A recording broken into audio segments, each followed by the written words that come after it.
হে জগতবাসী, আশা করছি সকলেই ভালো আছেন। যে যেখানে আছেন আল্লাহ যেরকম রেখেছেন ওরকমই আলহামদুলিল্লাহ আল্লাহ ভালোই রেখেছেন। তবে আজ আপনাদের সামনে একটি আলোচনা নিয়ে আসলাম।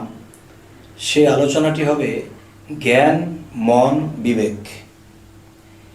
জ্ঞান, মন, বিবেক। তাহলে এই মানব দেহের ভিতরে জ্ঞান, মন, বিবেক এই তিনটা জিনিস। আচ্ছা, এই তিনটা জিনিসকে যদি কেউ নিজের আয়ত্তে আনতে পারে সে এই পৃথিবীতে মহাপুরুষ হবে। জ্ঞান, মন, বিবেক এই তিনটা জিনিসকে যার নিজের আয়ত্ত করেছে সে মহাপুরুষ হবে। সে মুখে যা বলবে তা হবে এবং আল্লাহ তার কথা শুনতে বাধ্য, আল্লাহ শুনবেই তার কথা। যেমন মন, জ্ঞান, বিবেক। দেখা গেছে মন, জ্ঞান, বিবেক এই তিনজন হলো সাথী। এই তিনজন তিনজনের সাথী। এখন দেখা যায় এই সাথীদেরকে নষ্ট করে কে? এই সাথীদেরকে নষ্ট করে 6টা রিপু। আর এই 6টা রিপুকে নষ্ট করে কে? 10টা ইন্দ্রিয়। 10টা ইন্দ্রিয়র ভিতরে 5টা ইন্দ্রিয় কর্ম ইন্দ্রিয় আর 5টা ইন্দ্রিয় জ্ঞান ইন্দ্রিয়।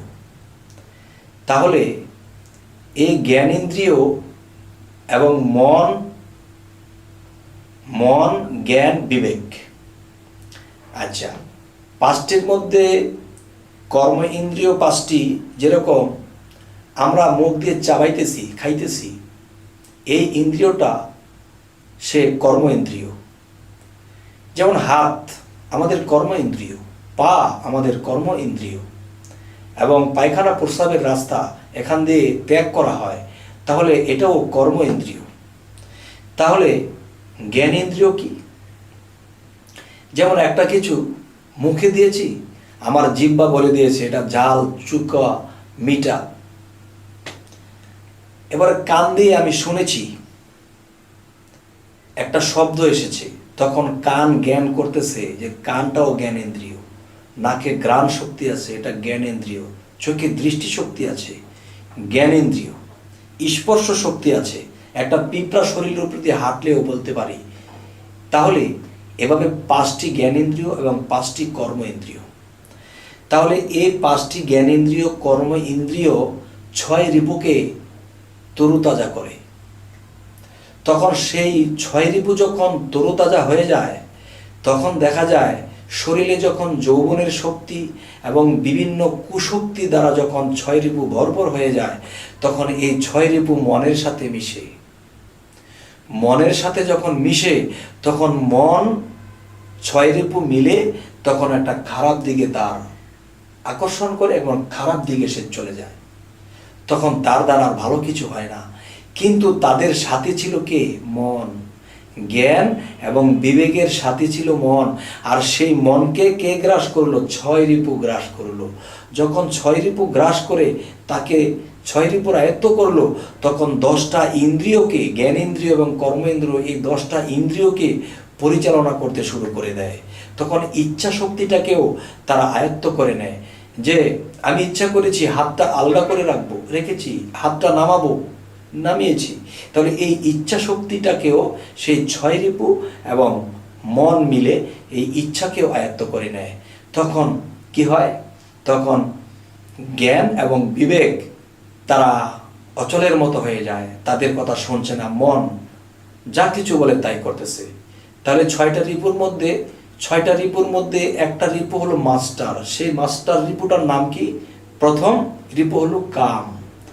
কাম, ক্রোধ, লোভ, মোহ, মায়া, মাৎসর্য। এই 6টা রিপু 6 দিকে যখন একটা মানুষকে টানতে থাকে, তখন দেখা যায় সে ধ্যানে ডুবতে পারে না, বিভিন্ন জায়গায় মন চলে যায়। যখন সে নাকি নামাজে দাঁড়ায়, তখন সে নামাজে স্থির থাকতে পারে না, বিভিন্ন জায়গায় চলে যায়। তখন কেন এটা হইতেছে? আমি পৃথিবীতে গোশ, মাংস, পোলাও, মাছ, বিভিন্ন ভালো ভালো খাদ্য খেয়ে আমার 10 ইন্দ্রিয়কে তরুতাজা করে তুলেছি। তখন 10 ইন্দ্রিয়র সাথে 6 রিপু মিশেছে, আর 6 রিপু যখন 10 ইন্দ্রিয়র ভর পেয়েছে তখন মনকে গ্রাস করে নিয়ে এসেছে। তখন কি হয়েছে? জ্ঞান আর বিবেক তারা ফেল মেরেছে। তারা কি করবে? তখন তাদের মতে মতে তাদেরও চলতে হয়। তখন কি করতেছে? আমার মধ্যে যে জীবাত্মা, তখন সেই জীবাত্মাটাকেও আয়ত্ত করে নেওয়া হলো। তখন জীব আর মন মিলে যা খুশি তা করে। তখন পরমাত্মা বিবেক তারা কি করবে? এখন মন ছুটেছে, মনের সাথে 6 রিপু ছুটেছে এবং 10 ইন্দ্রিয় ছুটেছে। এখন কি করবে? আমার এই দেহের মধ্যে যদি বিবেক আর জ্ঞান যদি বসবাস করে থাকে, তাহলে কি করবে? তারা এদের পিছনে পিছনে ছুটছে, কিন্তু জাগিয়ে দিচ্ছে, বাবারে খারাপটা করিস না, খারাপটা করিস না। কিন্তু দেখা যায় সে খারাপটা করেই বসে। তখন সে যখন অতিরিক্ত কোনো খারাপ করে, তখন যখন একটা মানুষ নীরবে বসে থাকে, তখন চিন্তা করে হায় হায় কত খারাপ করেছি, কত মানুষের ক্ষতি করেছি। তখন তার ভিতরে বিবেক যখন কাঁদে, তখন তার চোখে অশ্রু ঝরে। তাহলে বিবেক আর জ্ঞান কি করবে? আচ্ছা, এখন এটা থেকে রক্ষা পেতে হলে আমাদের কি করতে হবে? তখন এটার থেকে রক্ষা পেতে হলে আমাদের কামেল মুর্শিদ ধরতে হবে। আমরা যখন কামেল মুর্শিদ ধরবো, কামেল মুর্শিদ ধরে যখন আমরা অগ্রসর হব, তখন মুর্শিদ কি বলবে? বাবারে 10 ইন্দ্রিয় শক্তি কমাতে হবে। 10 ইন্দ্রিয় শক্তি, ভালো ভালো খাবার খেয়ে খেয়ে আমাদের 10 ইন্দ্রিয় শক্তি হয়েছে, 6 রিপুর শক্তি হয়েছে এবং মনকে তারা গ্রাস করেছে। তখন মনের মধ্যে তারা প্রবেশ করে মনকে যেদিকে চালায় সে সেদিকে চলে। কিন্তু এখন জ্ঞান আর বিবেক তার কোনো কাজ করতেছে না, সমস্ত খারাপ করে বেড়াইতেছে। তখন যখন একজন প্র্যাকটিক্যালি কোনো গুরু মুর্শিদ ধরেছে, তখন মুর্শিদ তাকে সাধনা দিয়েছে। সেই মুর্শিদের সাধনা করতে করতে এবং আমিষ জাতীয় যে মাছ মাংস খাবার কমিয়ে দিয়ে যখন নিরামিষ খাইতে শুরু করছে এবং সাধনা করতে শুরু করছে, তখন শরীরটা একটু জীর্ণ শীর্ণ হয়েছে, দুর্বল হয়েছে। তখন কি হলো? তখন শরীর যখন দুর্বল হয়েছে, তখন 6 রিপুর কথা এখন 10 ইন্দ্রিয় আলগাইয়া কাজ করতে পারে না, খারাপটা করতে পারে না। তখন 10 ইন্দ্রিয় যখন দুর্বল হয়েছে, 6 রিপু দুর্বল হয়েছে, তখন মনের কথায় আর তারা কাজ করতে পারে না। তখন মন, তখন আবার সেই 3 জন সাথী ছিল, জ্ঞান মন বিবেক, তাদের দলে আবার চলে যায়। তাদের দলে যখন চলে গেল, এখন 6 রিপুর কথার 6 রিপু মনের কথা আর পায় না, আর মনের সাথে মিশতে পারে না। তখন কি হয়? সেই 10 ইন্দ্রিয় তো দুর্বল হয়েই গেছে, 6 রিপু দুর্বল হয়ে গেছে। তখন মন সেই পরমাত্মা কিংবা জ্ঞান বিবেকের সাথে সে আবার মিলে গেছে। তখন জ্ঞান বিবেক এই মনকে চালায়। তখন সে সুপথে চলতে শুরু করেছে। যখন সে সুপথে চলতে শুরু করেছে, তখন আস্তে আস্তে তার ভিতরে সে আলোর প্রসার আসতে শুরু করছে।